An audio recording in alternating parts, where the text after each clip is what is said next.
best entertainment on the earth. Tune in for Comics with Perch. This is Perch, and I'm here with Joe. And Joe, we're here with Nick Pitarra. How are you? I'm doing really good. I really appreciate you guys having me on.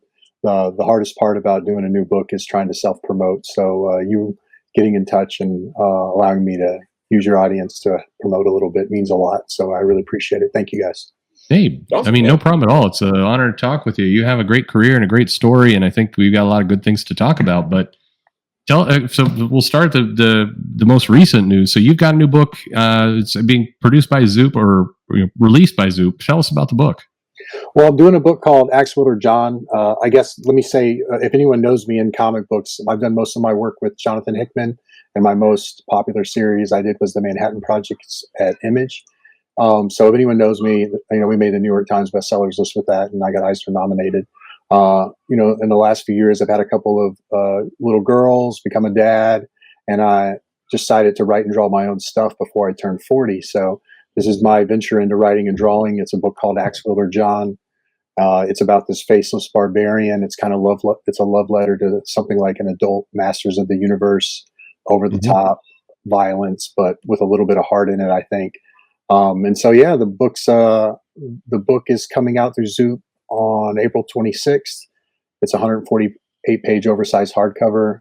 I've been working with a great editor, Chris Stevens, who's won some Eisners, and I worked with him. Got a great colorist, Mike Garland, and the book is almost complete. I got 14 pages left to draw as of now, and the campaign's going to run for 40 days, so I'll have 40 days to finish the last 14 pages, and then I'm going to jump over and help the coloring to get caught up on that. So yeah, the story came to me when my first daughter, we had her and she got sick and she was in the hospital. We ended up living in the Ronald McDonald House for a couple of months while she healed up, and everyone would come up to me and tell me, give it over to God or trust the doctors. And what I did was I started drawing in my notebook while we were waiting, there in the Ronald McDonald House, and I just drew this like take no shit kind of barbarian who was going to fix the world his way, but he has this dilemma that his way of fixing stuff is by breaking them because he's an axe wielder. So what I did was, he's got a lesson to learn there because he can't fix something. I give him some problems that he can't cut through, and then he's got to grow. And then that was it. It kind of took off. I collaborated with Jonathan Hickman, and he's been really cool about helping with the story a little bit whenever I send him stuff back and forth, which has been really helpful. I've written stuff before, but never had the gusto to just write it. And so with Axe Wielder, I wrote it. I really enjoyed writing it. It came to me in an important time in my life, so I didn't pitch it. I just said I'm going to make this no matter what. So for the last year and a half, I haven't taken a page rate. I've been paying the creative team out of pocket, and I wanted to bring this to market as close fully realized as possible the way I wanted to make it. So no one's other than the people that I'm doing interviews with, no one's even seen it. Never sent it to a publisher, and I knew I wanted to do it myself. So yeah, that's pretty much the backstory.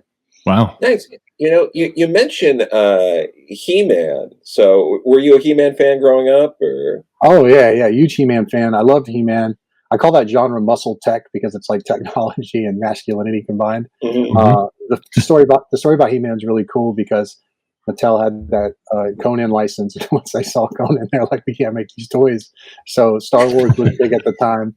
So they just combined a little bit of sci-fi with how like the Masters of the Universe kind of became a thing. But I love those toys. I look at drawing like an extension of, I had this angst at 12 or 13, and I was like, I don't want to give up my action figures. I love my toys, but it was time to grow out of them. And then as I learned to draw at 17 or 18, I started taking drawing a lot more seriously.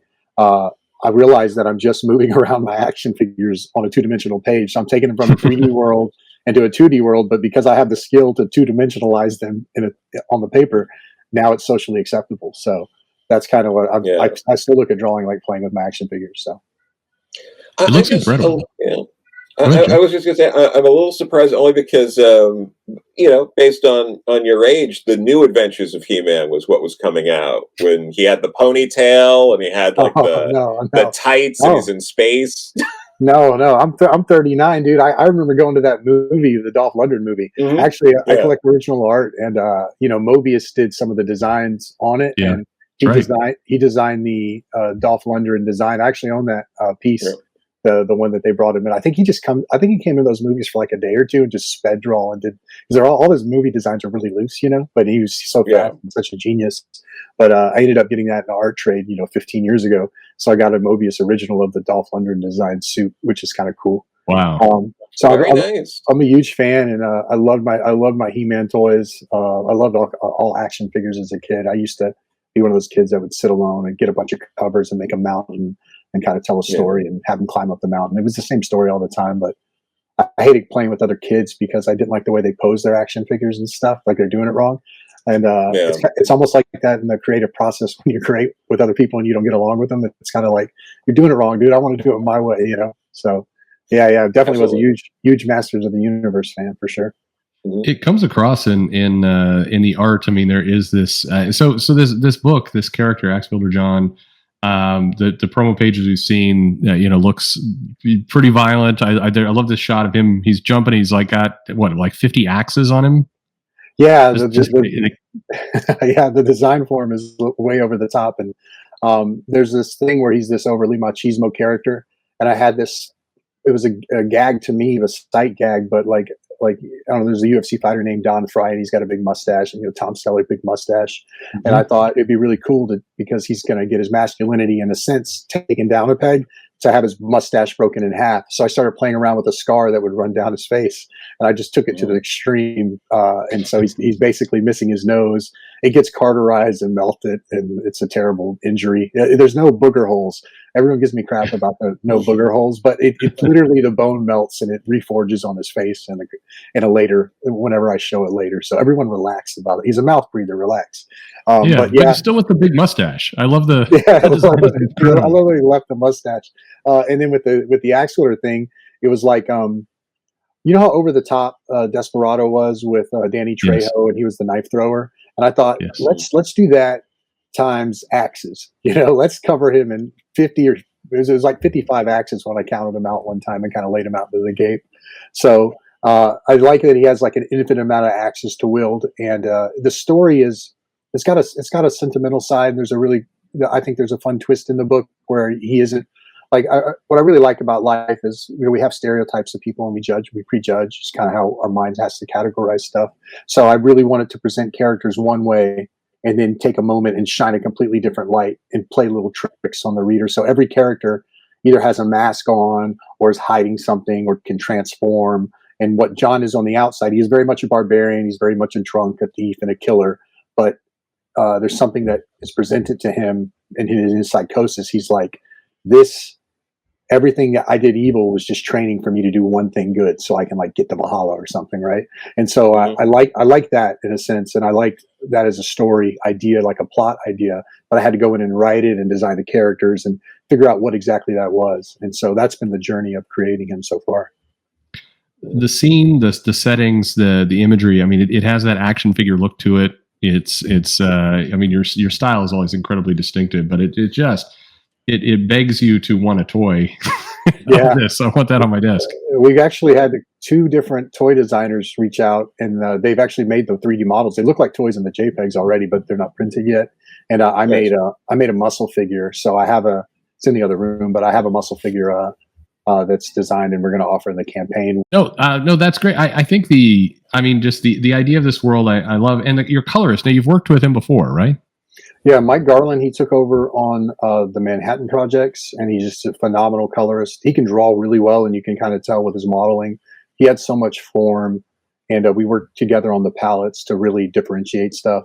And really kind of every scene, like we have like the purple fight scene, the blue intro pages. I really like when comics or movies have like a real color aesthetic that's holding chunks of the story together.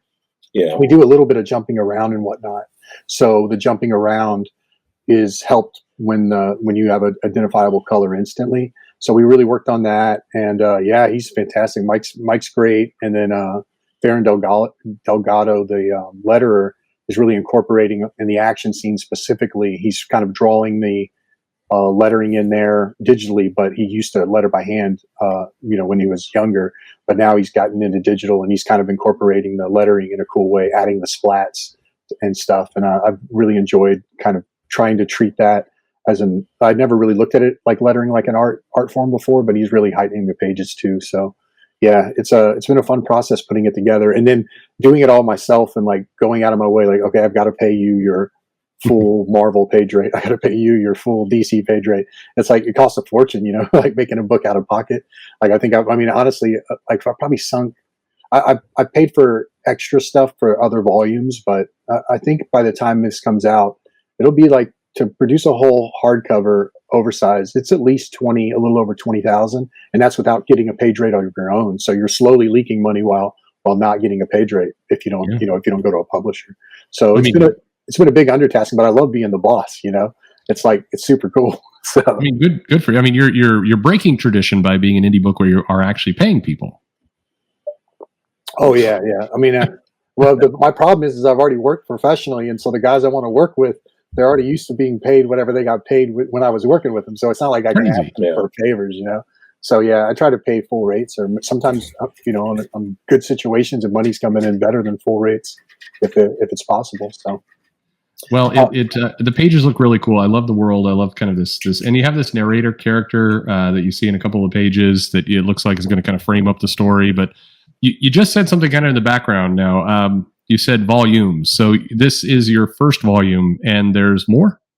Oh, yeah. So when I started this, I wasn't going to draw it until I knew the whole story. So I know the very ending of Jon's entire journey, and I know the very ending of the first, call it, story arc. It's his first big epic adventure ends in 3 volumes, and I've always thought, I love Art Adams, and he's absolutely one of my top 3 favorite artists. But I always wonder, like, if he didn't do covers and he just stopped and drew like highly detailed pages, he could do his evergreen stuff. He did it kind of early with his, his annuals that he did. But if he did that, he could come up with an annual a year that would always be evergreen and always sell. And so I thought, well, what if I'm not the fastest artist in the world? I'm drawing this comic at 30 inches high. Every board's 30 inches high and 17 inches wide. I basically did it all widescreen, and I drew every panel on its own page. So every panel is 11 by 17 turned sideways because I'm a psycho. Well, I thought, like, I'm going to do the best detailed work I can do, ink it with the smallest microns they offer, the 003 and the 005. And I want to do one story a year but I need to build that up. So that's why I put so much lead time into getting it ready. And then the next volume, hopefully I can offer early next year. And I've already paid for the painted covers for them. And I've already started, laid out the thumbnails for those. And so I know exactly where the story's going, and it was really fun plotting in the twist and the turns and such. And we kind of did that on Manhattan projects when I worked with Hickman. We worked Marvel style, and what we got together a couple times, and we would say, okay, on issue 15, Einstein does this, and it changes this point we made in issue 5, and we turn it on its head. He always thinks in these big arcs, but as an illustrator, I only thought about delivering the story panel to panel. I was down in there. If we're going to compare it to food, I was worried about putting pepper on the mashed potatoes instead of thinking about all the courses coming in the meal. And Hickman is a course guy, and I'm like the pepper guy. I'm down in the thing, and squishy nature from panel to panel. But I never really appreciated how a viewer, how a reader absorbed a story as a whole. You carry them along sequentially, but you really need satisfying turns and beats for them to feel like they're getting a real story. So what I started out was I just washed away all the sequential stuff, looked at the big picture, laid out the entire thing across, a serial killer wall in my room with strings. And I was like, this will happen here. This will happen here. And I'd already done the dance of getting to plot points on my own with Manhattan projects. Yeah. So I knew if I could get that big structure down, that I could do this fun dance of violence and, He-Man toys and Frazetta love and all that stuff in between. So yeah, I know where the story's going, and we got way too much planned. It's a little bold, but I really want to tell this thing. So that's awesome. That's great. And the Pepper guy was a good SNL skit with Dana Carvey and Adam Sandler. So. Terrific. When you first said Marvel style, I thought you meant you'd like do 4 issues and then restart it with a new number 1, and then just kind of give up on it 2 issues later. The Marvel style. Sorry, Marvel style. Well, I don't know. I know your fans probably know because you inform them well, but I'll clarify Marvel style. Marvel style is where you get a plot and or a paragraph or a text or hey, you like this idea for this? Will you illustrate it? You send it. You do it, and it's like, have you ever had a cool uncle that could get in a magazine and put word balloons in people's mouths and send it back to you, make you laugh? Hickman's like the master of that, because I can draw whatever I want, send it to him, and he makes it look good. So we work that way. At the beginning, I had scripts for the first 4 or 5 issues, but quickly he realized when I'm putting the pepper on the stuff and going crazy in my own mind, that I would change things here and there. And he was like, just do what you want, and then we'll plot out the points we got to get to. And it became like jazz music or something at one point, and the readers were receptive to it for a while. So it was a cool way to work. It's a little loose, but it's a really fun creative outlet to attack. Yeah. It's incredible. You said something in an interview, because I've been, I follow you, and you said something that I thought was really powerful once. So I was wondering if you could comment on it. You were talking about how, as an artist, as you're trying to improve yourself, the person you're in competition with is you. So your philosophy or whatever it was, try and do better tomorrow. Try and beat your yesterday you. If that makes sense. I'm just butchering what you said, but just try. No, that's perfect. So like what I do is, like, I have a background in teaching. I got my teaching degree, but I never had to use it. And when you go in to a classroom, everyone is kind of subservient to the guy with the talent. Maybe not the best. He's probably the most talented artist. So they instantly think they can't compete, so they're not artists because they're not like the top 3 in the class. But with anything in life, this is like my Instagram, cut this for Instagram motivation, right? But you only beat yourself. Like if I show up on Instagram and look at all the amazing artists now, I wouldn't be able to produce anything. There's too much talent in the world. But really, the only person you ever need to beat is the day you were before. So this is why people say practice makes perfect and all this stuff. And it applies to everything. Like Michael Jordan didn't start by dunking a basketball. He had to practice, or shooting 3-pointers. He had to practice. And the only person you ever beat is you. And if you keep doing that day after day consistently, month over month, year after year, you're going to be better than you were the day before. And pretty soon you'll look around and you'll be better than the people around you, and then you'll be hireable. I think people get overwhelmed with comparison, and I love to compare myself to other people, but I don't. It's a journey. Like 99% of the last year and a half has been me working. You got to enjoy that part and pushing yourself, because I'm only going to get one day it comes out.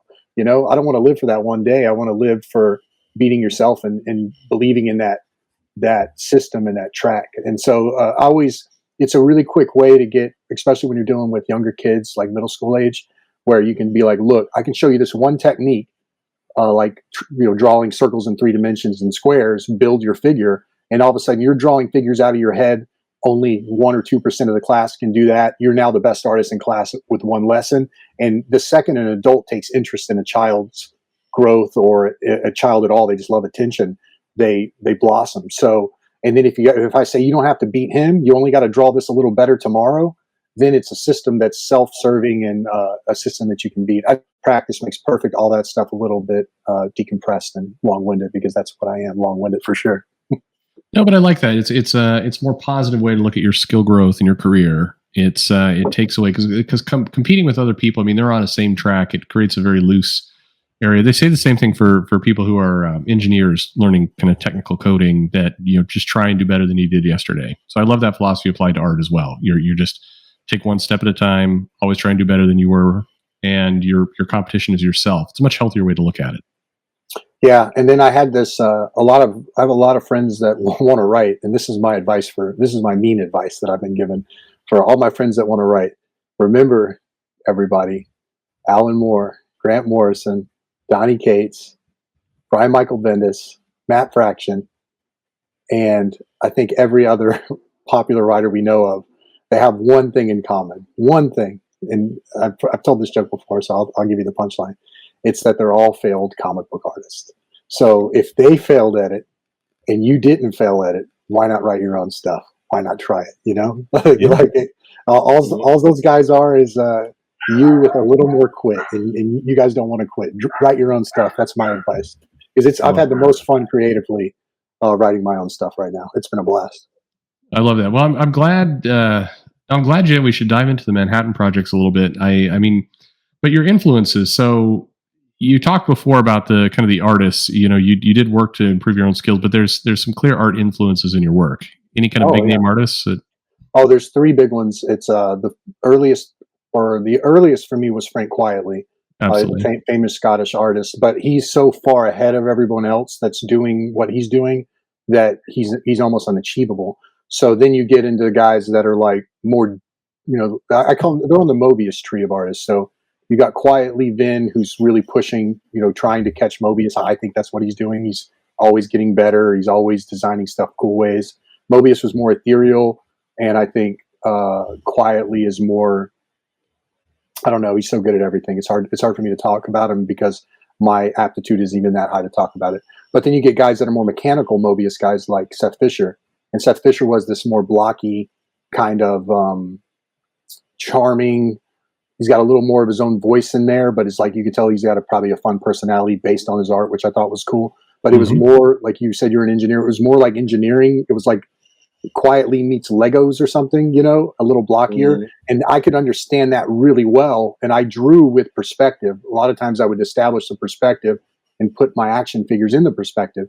And the perspective lines would shave away the shoulders, make sure the things were at the right tilt. I kind of inverted the way a lot of people start with a loose sketch, and I do that too. But I could really visualize the environment they walked around in the shot I wanted. And then once I figured out the perspective, I could then place the things, and then the perspective lines would help tilt the hips and do all that stuff. And looking at Seth's stuff and knowing that he could unapologetically put his own personality in there. He did this run on Batman Legends of the Dark Knight called Batman Snow, and his Batman is very much Adam Westy. He's handing out, you know, business cards. Batman handing out business cards are ridiculous, and he's just like, and it's like so charming. So like it showed that a creator can put their voice, their personality in a Batman story, and they let him do it. He did Will World 2, and he did Big in Japan. So it was a huge influence. I collect art, and so I've got probably 10 original pages from him. Oh, nice. I went and met his mother, Vicky, and she had me over and showed me all of his art, you know, in San Diego one year. And it's cool. Like I'm actually doing a lithograph for Ax-Wielder Jon with Asa, his brother. His brother's a lithographer. So I love his stuff. And I've got to meet his family a little bit, which is, you know, really rewarding. Yeah. And then with Quietly, or then there's Darrow, and Darrow obviously is the detail guy. I love Darrow. You know, I'll name drop, but he called me from France the other day, and we talked for like an hour, and I was like, "This is the coolest thing ever," you know. He gave you a good quote for your book. It looks like. Yeah, he gave me a pull quote, and but he won't. He just looked at it. He won't read it. He said he only reads physical copies. He said he only reads physical copies, so he's ordering it, or I'll give him a copy. But he's like, no, I like reading the physical thing, Nick. And I was like, all right. So then his pull quote is super cool action, because he didn't read it, right? But half the audience here listening right now will identify with that, though. So that's cool. Yeah. So he said super cool action, but he's such a sweet guy and super fun. And he was telling me about all kinds of cool stuff. And if we ever do the softback covers, Quietly agreed to do the first trade paperback cover. And then right now, Darrow, I'm working on him to do the second trade paperback cover. So to get my two art heroes to do the two softback covers would be really cool. And so those are my three big guys that are more modern. And then Mobius is obviously the biggest, and he's kind of like, if those guys are masters, then, you know, Mobius is the prophet. You know, he's the man. So those are my four guys. Those are pretty incredible influences. I mean, you can't go wrong with that. Aim at all four and fall short of all four, and you can at least be publishable or hireable for a decade so far. So, so tell me about the Manhattan Projects a little bit. You worked with Hickman on that, and you've worked with Hickman on a couple books. Yeah. So I met Hickman. There was a competition on Comic Book Resources, which is a comic book website that most people know that covers, you know, lots of stuff, pop culture, and it was called Comic Book Idol. And 200 people submitted their portfolios to it, and they picked 10 of us to compete against each other. I was in that competition. I lost that competition, and when I lost it, I was bummed out. I got an email from Marvel, and this was back in like 2008 and 2009, and they asked if I wanted to work with them. And I said, "How'd you see my work?" And they said, "We got this brand new writer who saw your stuff online and wants to work with you on a Mojo story." And it turned out to be Hickman, and it turned out to be the best thing that ever happened to me. So I called him up and thanked him, said it changed my life. I went and bought Nightly News, And I didn't know. I was like, well, let's see how he draws. He must draw like quietly or something. How's this guy draw? And I read Nightly News, and the lead character is definitely four pie charts or something like all infographics, right? So then, but then we hit it off, and with Manhattan Projects, we had planned to do it first. And at the time, everyone was at Icon or going over to Icon. And like I said, I have a teaching degree, and I got a teaching job offer for like $55,000, $60,000 a year.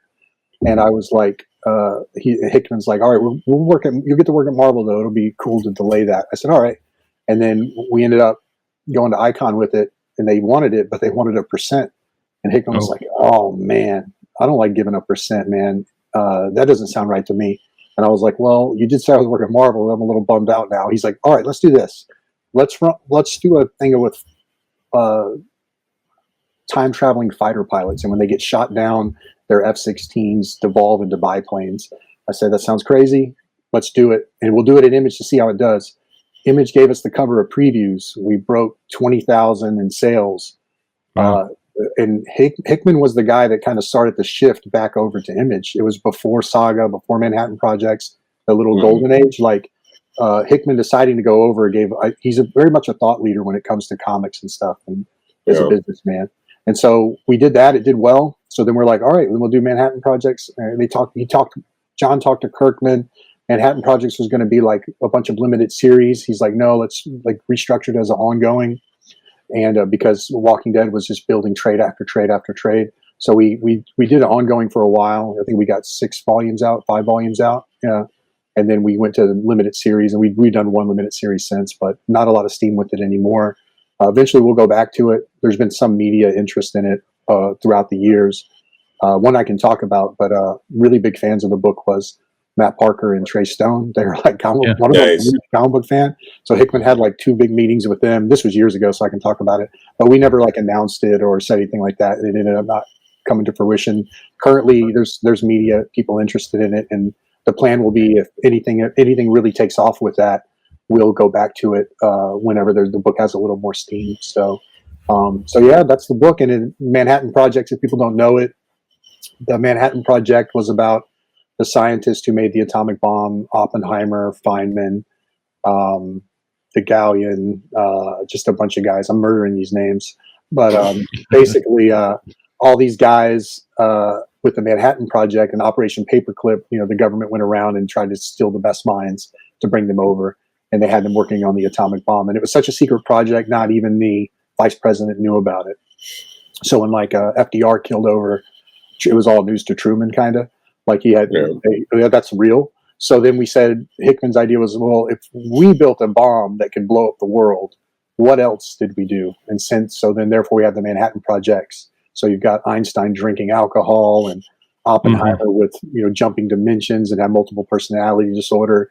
But almost everything in the book, there's some little factoid that references something that's real. Like Werner von Braun's got a big robot arm. And when Werner von Braun came over here, he had gotten in a bad car wreck, and he's got pictures of him with this giant cast on. So Hickman's like, okay, he's hiding a robot arm, right? Like little winks and stuff like that. And it was like, so even the thing that seems completely absurd, he's referencing something, And then for fun, Oppenheimer's a main character.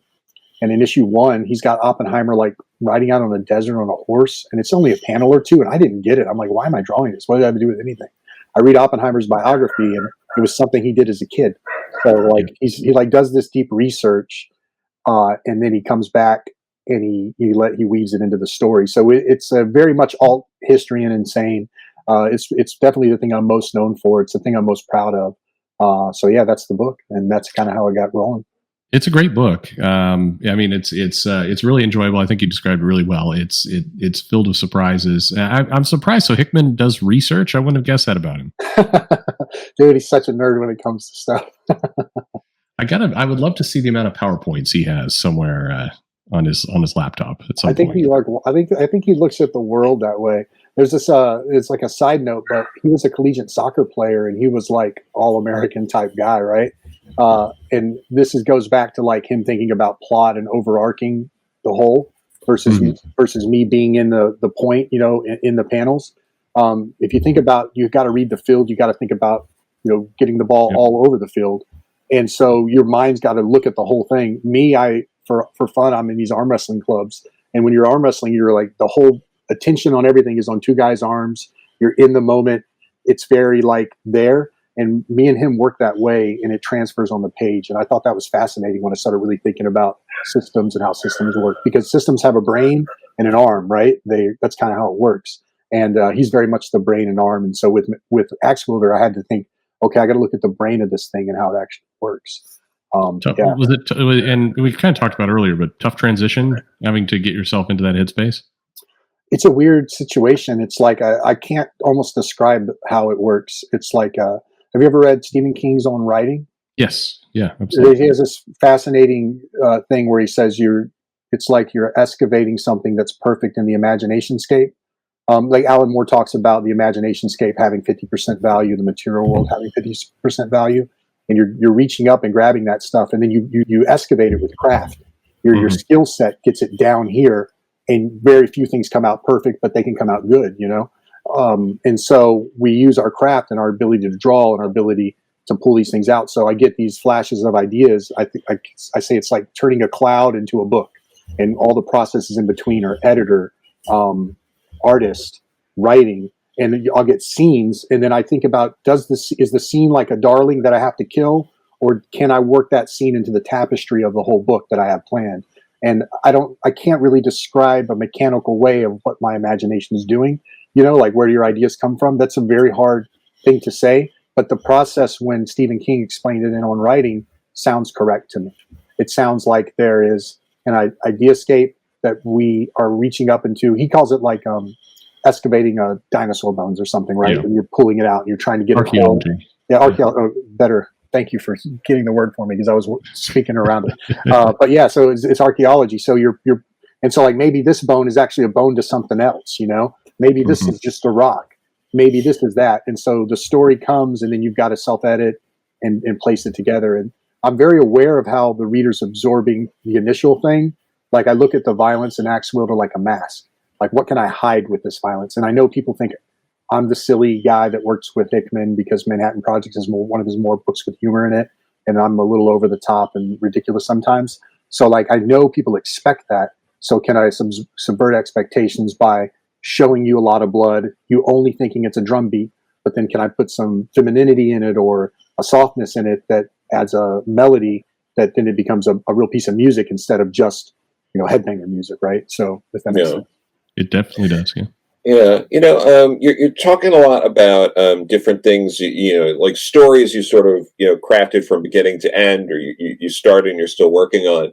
And you have done at least a couple like fill-in issues here and there. How does that work? How do you tackle, you know, sort of coming in the middle of something and just like doing a piece of it and walking away?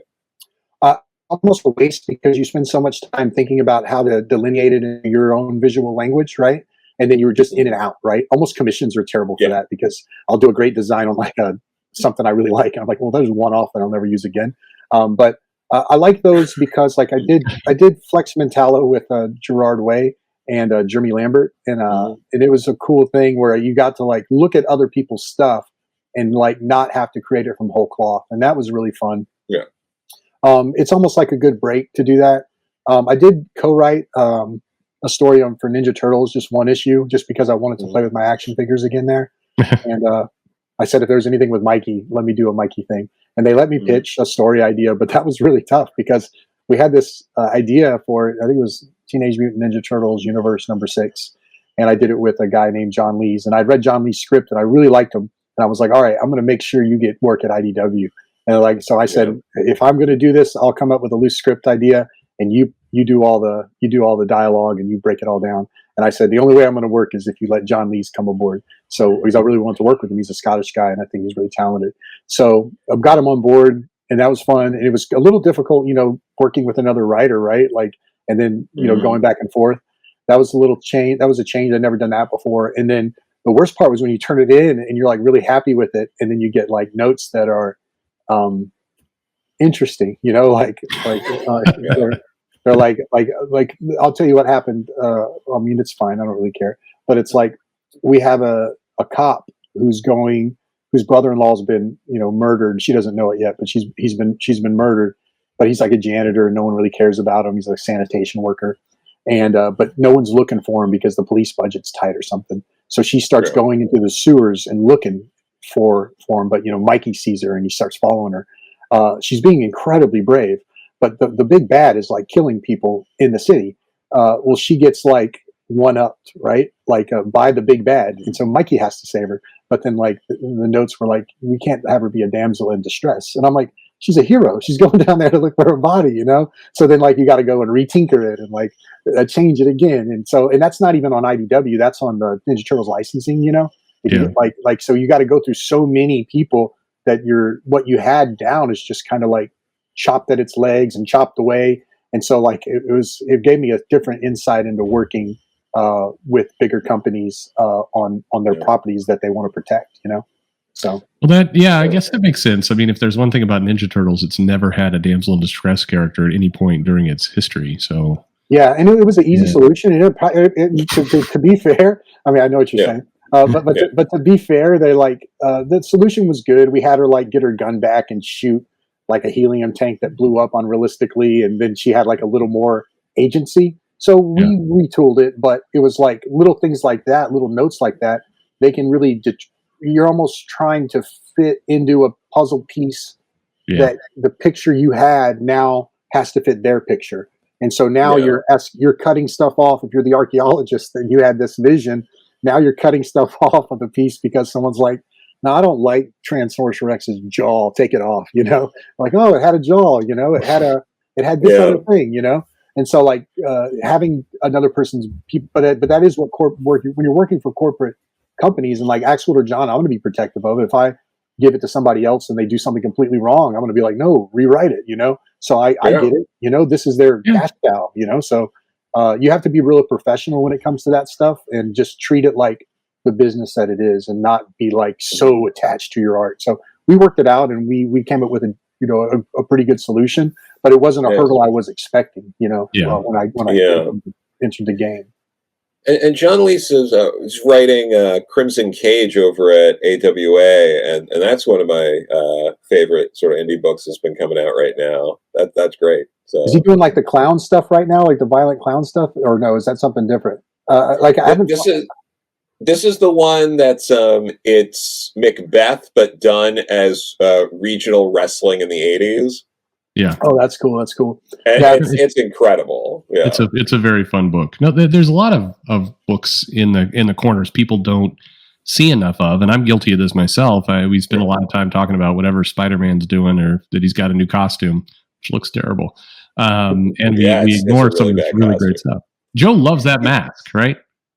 That mask, it's a ripoff of TikTok, apparently. That's like a TikTok thing. Yeah, anyway. Where you put like a mask on and you put like emojis on it. So they're just doing TikTok now, but it's Spider-Man. But sorry, I got to. But there's some really good indie books, and definitely, I mean, the Manhattan Projects went on for a while. I mean, that series ran, and I was noticing there was some controversy, but that book concluded, did it not? I mean, it's not really concluded. What we did was we switched it to, we plotted out more. There's so much more story with Oppenheimer and stuff, but John got busy and he wanted to go back to full scripts. I wanted full scripts because I felt like the last 10 issues, the first 20 we plotted out so tight. The last 10 we were too Marvel style for me personally. Mm-hmm. So I was like, I really wanted to get back to full scripts or something tighter, but he got so busy with Marvel and everything. And so, and then I ended up taking a gig with Layman on Leviathan that got derailed. You know, me and him had a slight falling out, but we've made up since. But on that gig, what happened was we were already falling behind deadline. And when my daughter got sick, like Image canceled it. And so when they canceled it, we've gone to dead on the book and stuff. I've made up with Layman since, and he was frustrated how long it was taking me to get back to it. But I never take advances on anything. So I make nothing on the book, not currently, you know. So, but Stevenson recently reached out, you know, and Layman we made up, and so we're going to finish that as soon as Axe Wielder's out or done. My pages, I'm jumping over and finishing the 5th issue. Oh, that's good news. Yeah. So we'll have 2 trade paperbacks out like back to back now. So that's kind of cool. So It'll be your year. Yeah, you're going to have a lot out in the course of the next year. That's awesome. Yeah. So then, what do you think about the Layman Tom Pyre sort of phony feud on Twitter that they've been keeping up with for a few years now? Is this like his jokey feuds that he does? It's this jokey feud the two of them have, and they've been consistent with it for years. And in private, I've had emails with Tom, and he doesn't break kayfabe on it. He sticks to it. Layman's a funny guy, man. I don't agree with him 100% on how he carries himself, like attacking everybody. And so, like, at least that one's in jest. But half the time he's like off the rails. And I'm friends with Guillory too, and we're like, what are we gonna do with this Layman guy? He's always like, Guillory said, like, Layman, stay offline. It's just costing me sales, man. You know what I mean? Oh god, it was great though. At Emerald City, I was hanging out with a bunch of people in like the hotel lobby, and Layman comes over with a big like brown paper bag, and he was just like, I bought a bunch of beers across the street. It's cheaper than going to the bar. You want one? Dude, the best part about this is people can't see you, but you're acting just like Layman. I love Layman. I party with him so many times. And I'll say this about Layman too. Like, he's one of the few people that what he believes, he walks the walk, man. When we were in Heroes Con, there was like a Republican convention there, right? And you know, it's not everyone knows this. Layman is a huge lefty, right? Which is fine, whatever. In comics, which is fine. But there was this big Republican guy, and Layman, you guys can see me, but he's like this, yelling at the guy. He was doing it in person and not just online. So I'll say this, dude. Yeah. He lives it. He lives it. So I don't necessarily agree with him. I always try to stay neutral and stuff, which is why I like the y'all's channel as well. But you know, he's his own character. He's his own character. I do enjoy him, and I get along with him. With the Leviathan thing, when he was upset, he would tweet out some like little snippy stuff here and there, without really saying like what was going on, you know, personally with me and my daughter being sick. And so he'd be like, Nick can finish it himself. So then the narrative that Layman's done with Nick and he can finish it himself is spread because of a snippy tweet. And I wish he would like pull back on that kind of stuff. But I mean, if he's, I don't think he'll be mad at me talking about this, but it is what happened. Well, so and it's not. Yeah. It doesn't seem, it's not that, I mean, he has his character and his personality, but what I noticed, I remember when this was going on, it's not so much what he's doing. It's in the sites like Bleeding Cool and others will then amplify it.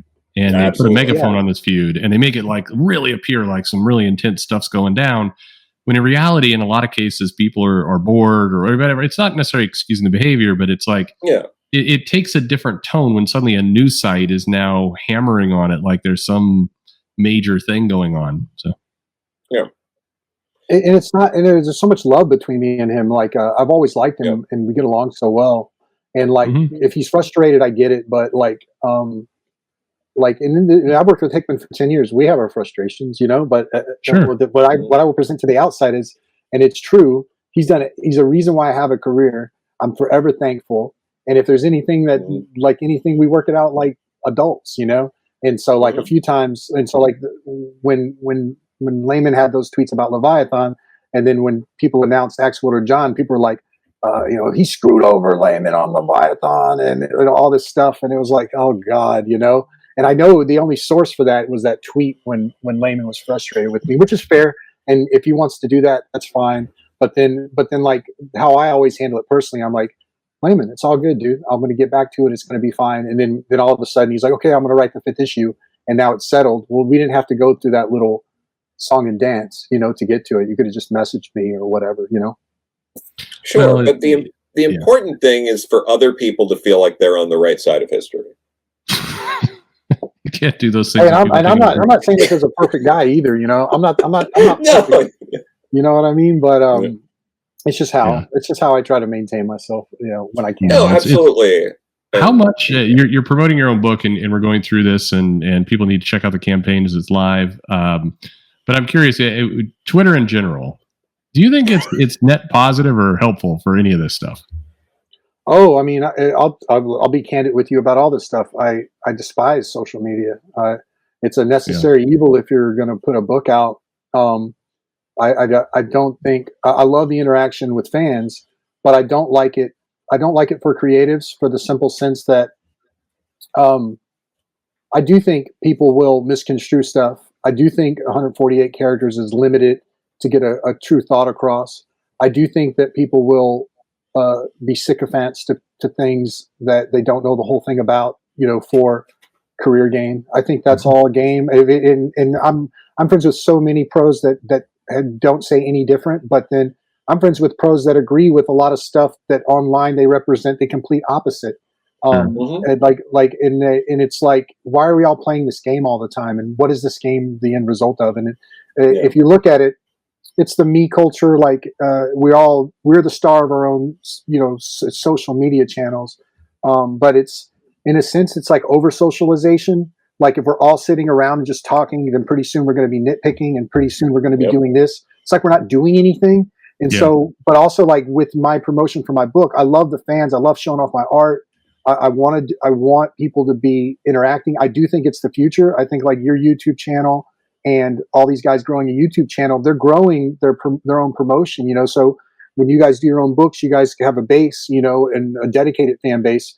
And like we said before we started, I think Marvel and Image and DC are behind the ball. They've got the most famous bullpens in the world of cutting edge artists. Why didn't they have YouTube channels 10 years ago of the bullpens and had us all rotate, one guy every 3 months, and we'd have you'd have art by the most famous artists. And even if they're not famous, when the new guy comes on, you're putting him on a channel that's famous, and now you're giving them the green light, like you're the man. Instead, they've let like other things percolate. There's no focus or no future projection about where the thing's going. And I think like I said before we started, Jim Lee was really smart with building his Twitch channel out. He's creating his own empire right there. He's got a safety net right there. And that thing can only grow. These channels generally only grow, and more people are gravitating to them. So there's like this beautiful thing about social media that I absolutely love for the business of comics. But there's this part where the incessant self-promotion, even on my part, like I've got to jump in and get disgusting and, over promote Axe Wielder. And that's hard to do. And it's like I'm doing something that I believe in the book, but I know this is the way to get it out there. But I'm sick of hearing myself talk. You know what I mean? I'm sick of saying the same things. And like, I don't like it. I've had some really, friends, like Trad Moore is an artist friend of mine, and he had so many followers and a huge following, and he's a fantastic artist, but he just got off completely. I don't even know if you can email the guy anymore. Like, he's just like, I don't agree with it. I just don't want to play that game anymore. And he's good enough to where, and his art goes for enough money where he can do that. But not all of us are in a position where we built that kind of base up. So at the beginning, it was like, it was pure chaos in a sense. And you could be like, it was like your text chain was live and anyone can join in. But it just quickly turned into like, a retweet with a framing device of another tweet. Yeah. You're literally framing people. You're literally doing this thing. And I don't agree with it at all. And I'm friends with Brandon Graham, and he got into it with some drama that he's done I don't even know what it is, but he's lettering a book. And then on Instagram, this person's just incessantly like going to, anytime they promote this book that he's lettering, I'll never support this book because of the letterer, and dragging the guy. And I'm just like, go away, man. Like, let the guy work. The guy's a brilliant cartoonist, and the little I know the situation, which I don't know all about it, I'm like, be forgiving and move on. And it's like, to have like that closeness, the fans being that close to the creators is like an ugly thing too. Sometimes it's not all love, So true. So anyway, I got a lot of thoughts. Tell how valuable any of this is. I mean, people build a profile. I think Jim Lee on Twitch. I think what people are doing on YouTube with some of the things you've done in your announcements and just showing sketches. But so much of it, it's really hard to quantify if any of this actually matters, or if it's just wasting time and people are just creating drama to take hours away from their lives in this thing. But yeah, I think for me, I had this vision, like when I went with Zoop, they do the fulfillment for the book. So if I can sit at home and Zoop does the fulfillment and the promotion, I'm also someone who doesn't like to sit on my art. I like the attention too. So like, if I just keep tweeting it out for a year while I'm producing it, instead of having to hide it for a year because a company owns it, then I'm building some self-awareness of the brand. I think. I mean, I don't know. We're about to find out if I do fall on my face here, but Sure. inverting it and showing it early and showing it's being made and trying to build a little audience for it. I think it's necessary for the marketing of it. And I think it could be the future of the marketing for stuff. If you need content to build brands that are specifically about whatever you're working on. But there's so much, there's so much good, and there's a lot of good stuff too. So I don't want to be too negative, but yeah, I don't really have an answer for it. No, for sure, because there are ways to use it that are helpful, but it seems like a lot of the problems are most people either don't know how to use it or aren't using it properly, or there's bizarre sort of logic that goes into it, that people are passing around information that's not accurate, that's not helpful. Like, people think they understand elements of Twitter, Instagram, and stuff, and they just don't. But there's also, it seems like, like Dave Pilkey isn't on Twitter talking all day, and he sells more graphic novels than anyone. Like there's these logic disconnects. Like, Junji Ito has no English social media presence, and he's trouncing a lot of people with books he did 10 or so years ago.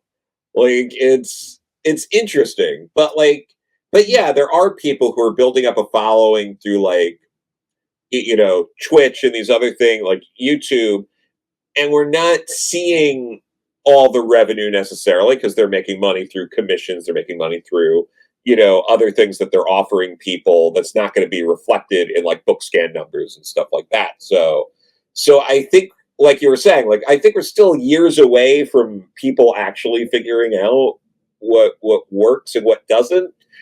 But we do see a lot of stuff that's not working that people keep acting like that's what you have to do. And I think that's some of the frustration. I think my hopeful situation, my buddy's kid is a famous recording artist. He's a young guy, so you guys might know him, but his name is Justin Gray. He's had a couple of really big hits. So Greg Gray is his dad, and I'm a close buddy of his dad. And he got his first single out. He was on YouTube for like 14 years and just recording his daily life. And then whenever he made a song, it instantly dropped at 51 on iTunes whenever it dropped. But he jumped recording artist and singing lessons and all of that, and just built a huge audience with his YouTube following. And now he's like a platinum selling artist off that base.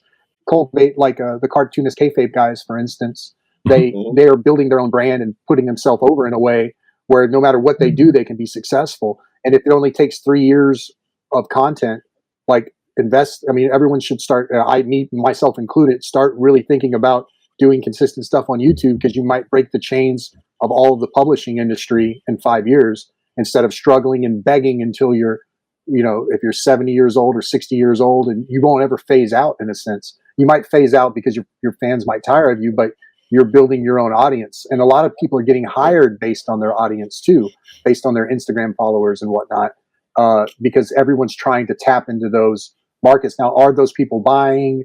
Is it real? That's a whole other question, but there's that little bit of hope for me still there. Like, I want that to be true. I want that to be true. Well, we may get there. I mean, I think you go through these things where people, create technology, misuse the technology, don't really understand the value in it. Eventually they wander away, bored, and the people who build value come back to it. So hopefully we get there. Yeah. Life, optimism springs it. I'm the most optimistic channel in the world. So of course, it all works out. Finds a way. Yeah. There you go. Thank you for that.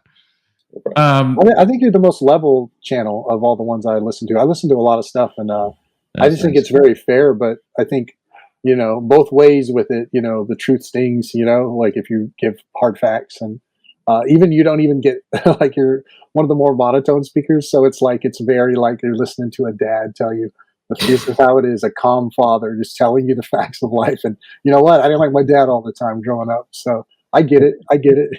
Boring dad. That's it. So now, well, we're just people just seeing the audio. Now, do I look like my voice? What do you think? You look completely normal, very handsome, actually. Oh, there you go. Shockingly handsome. So, there we are. Blue eyes that could cut through, cut through stone. The head of hair, that I'm seeing is ridiculous. You would never know. You would never know. Yeah. That's Axe Wielder Jon, all action all the time. It's going to be a mile a minute in this book. It looks like, I mean, the pages that we've seen so far, it's got some really cool scenes, good violence. Are we going to get a dinner party at somewhere in the middle of this to slow the action down? Yeah, we follow some henchmen around in the castle, and we kind of build them up, and it's kind of like The Office or something. They're kind of jabbing each other, and Jon's got to stop and reassess everything he's doing because he's doing it all essentially the wrong way. So the later volumes, his lesson, he thinks he's chosen to kill even more, but he's kind of going down a wrong path there. So he'll meet his the mentor character in hero stories that that whole thing, and he'll have to still make the wrong step one more time and try to overcome, and maybe he lives or dies, maybe he doesn't. And it's got a big story arc, and it's going to be this epic adventure that I'm excited to show everybody. And shout out to Das Pastoras, the Spanish painter who did my covers. He's amazing. He's worked with Jodorowsky. He did stuff at Metal Hurlant, and I reached out to Jose Villarubios, and he is a translator for him, and he hooked me up, and he's a representative of him too. So we struck a deal, and he's doing the first 3 painted volumes for the hardcovers. So I was really tickled about that. I've loved that guy's stuff for a long time. He's not really that popular in the States, but he should be. He's really good. So how long before Axe Wielder Jon meets a younger person who is better at him at everything he does, and passes the Axe Wielder Jon mantle onto this new character? Oh, you should check this out. I'll have to tell you off air, but there's a whole story arc with that. I'll tell you guys. It's we got huge things planned. Excellent. Who will be better, of course, than Jon in every way? Every way. Yeah. Yes. There'll be multiples of them. Let's put it that way. I do notice, I made the joke about a dinner party, but he does. There is a scene of him chewing on something, but it's some guy's hand that he chews up and spits out. Yeah. So the legend is, if you see him, he's always talking to these skulls, and if you get close, he hurls an axe at you because he's lost his mind and he's collecting the skulls of his many victims. So they say. So that guy reached out and tried to touch his skull, and I was just thinking, what would I do if I loved something and some monster tried to touch it and my hands were tied up because I had 2 axes in them? And then he, instead of just cutting the guy in half with a merciful killing, he splats him like a bug. So with the broadside of the axe. So finding new and fun ways to kill things and squish them and basically break my He-Man toys again has been a blast. It's amazing because there's this incredible violence on the page, but it's beautiful. I mean, it's your art it's very pretty to look at while people are just getting sliced in half and blood splattering everywhere, and it's incredible. I had an interview where people are concerned about it or something, but it's not it's done with the same jokey levity of when you're drawing severed heads in school and your teachers are concerned, Sure. Like that kind of thing. It's and especially with Axe Wielder, it's just a mask, it's just it's an aesthetic to get to a story, it's a sleight of hand, to do a better magic trick with the plot, that's how I look at it. But I also like gory comics. I want a book for my 14-year-old self to am I supposed to be reading this thing? Am I allowed to be reading it? Like that edge, not something that's made for 14-year-olds, that's made for adults, but a 14-year-old that draws severed heads in their notebook would be fascinated with. I wanted to make that book that I wanted, It's it looks incredible. I think this should. So tell us again. So the campaign's starting here on the 26th of April. Yeah. So on the 26th of April, on Tuesday, we launch. We're going to launch it for 40 days. We'll have some early bird specials. It's a 148-page oversized hardcover. It's my first written and drawn book. we're gonna have lots of campaign Perch. You'll see him on there. We should have a rubber figure of Ax-Wielder Jon, a muscle man. We got some prints. We got a lithograph by Seth Fisher's brother. We've got some Marvel Masterpiece style trading cards we're ripping off the design for, and it's probably going to be, we're getting printer quotes back now, and the printing's going up and up. So it looks like it's going to be like a $40 price point for the oversized 12-inch hardcover. I'm talking with Zoop, and maybe we'll do a different thing, but it's just the printing costs and delays are so crazy right now. Like if we do overseas, if we try to air them over instead of crate them over, like the price goes astronomical. So that's been a really hard process too, figuring all that out. So yeah, I'm excited for people to check it out. It's almost complete. I've worked on it for a year and a half. Every panel is drawn on its own 11 by 17 page. So I've drawn it to the most of my ability. And, we had great pull quotes from Frank Quietly. Bill Sienkiewicz said, "Wow, just wow." Geof Darrow said it was super cool action. Jae Lee said it was visionary work. Mike Allred said some nice things about it. We've gotten a really good fan reaction. People started seeing it on Instagram, and I've gotten 60 pinups from people. So I don't know how I'm going to print them all, but people started designing toys for him and everything without reading the story. So I'm going to try to get all those images. I might have to put 4 on a page, but I'm going to try to print those in the back of the book as a thank you to all those Instagram artists that stepped up and started drawing them and spreading the word. So there's been a really cool fan reaction. I really hope people go to Zoop and check it out on Tuesday. And if this drops before Tuesday, anyone on the email list, if you go to just Ax-Wielder.com, I bought the URL that takes you right there. That email list, everyone on that email list, and we've got about 500 emails right now on that list. Everyone on there is going to get the free Marvel Masterpiece card if they buy something, just so I don't have to ship it separately. Like we're shipping you something, I'll send you a card. So that was like a perk. I don't know if this will come out before or not, but it will. This video will be out before, so the campaign's just about to drop. So make sure you go check it out. The links are in the description. You'll see links throughout the video. You've been seeing them already. Definitely go and check this thing out. Do you have like a Substack or a newsletter or something that people also can subscribe to? I don't. Like if you sign up for the Axe Wielder thing, I am going to save that email list for like the next volume and stuff. So that would be how, if I ever do, I don't like pestering people. So, but you'll get a notification on the day it launches when we go live. And so if you drop it there, that's probably the only contact I'm going to have. Zoop might have other plans with it, but I'm going to keep that just because it's my reader base, and I had to start from 0 emails. So, but I don't really have.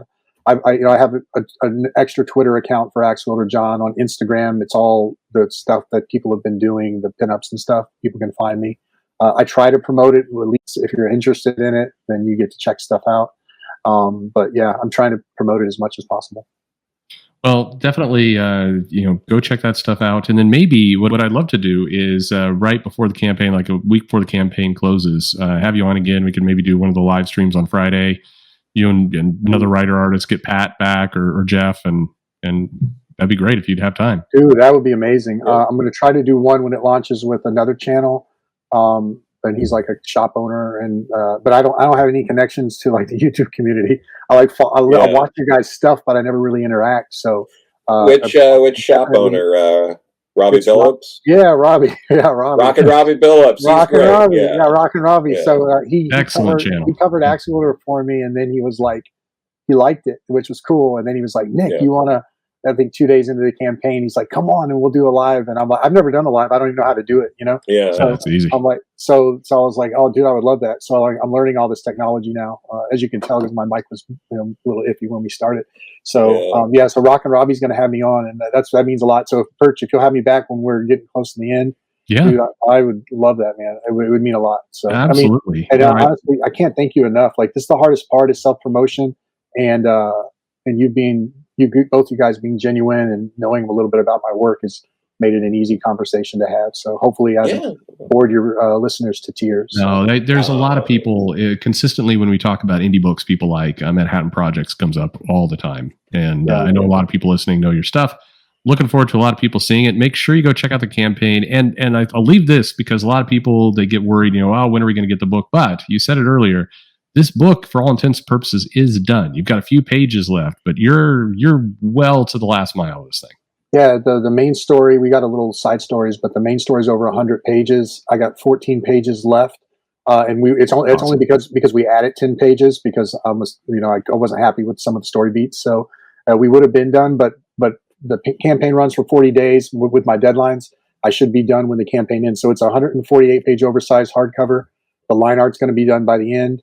I've worked on it a year and a half. If you look at my socials, you can see there's a stack of 4 inches of original pages that I've been tweeting out. I just sent them off to my rep today, actually. So yeah, it's almost complete. And we're going to be working like mad to put it together. I hired a designer, Ben Dieter, who did the book Little Bird, and I loved his stuff. And he's illustrating our chapter breaks, and he's done with that. But he's correlating the document for us. So we're in the middle of that process of getting lettered pages back and all that. So this isn't like a 2-page pitch that I have an idea for that I'm asking. Like, this is a product that is very much being made. And Zoop, again, I know they're a new company, but what they do is they do the distribution and customer service. So it's not going to be on me. It's going to be on them. I'm paying them to do it. So we've already got distribution lined up as well and customer service lined up. So that's why I went with them, because I didn't want to be, I didn't want to do those things. I just knew it wasn't in me to mail stuff out. So we've got that lined up as well. Well, it looks incredible, Nick. I want to thank you for all the time here. Definitely have you on before the campaign's over again. We'll do something live just as a fun little celebration. I think people have been seeing the art up on the screen. It's just incredible stuff. So thank you so much for spending the time talking to us. It's absolutely my honor to get a chat with you.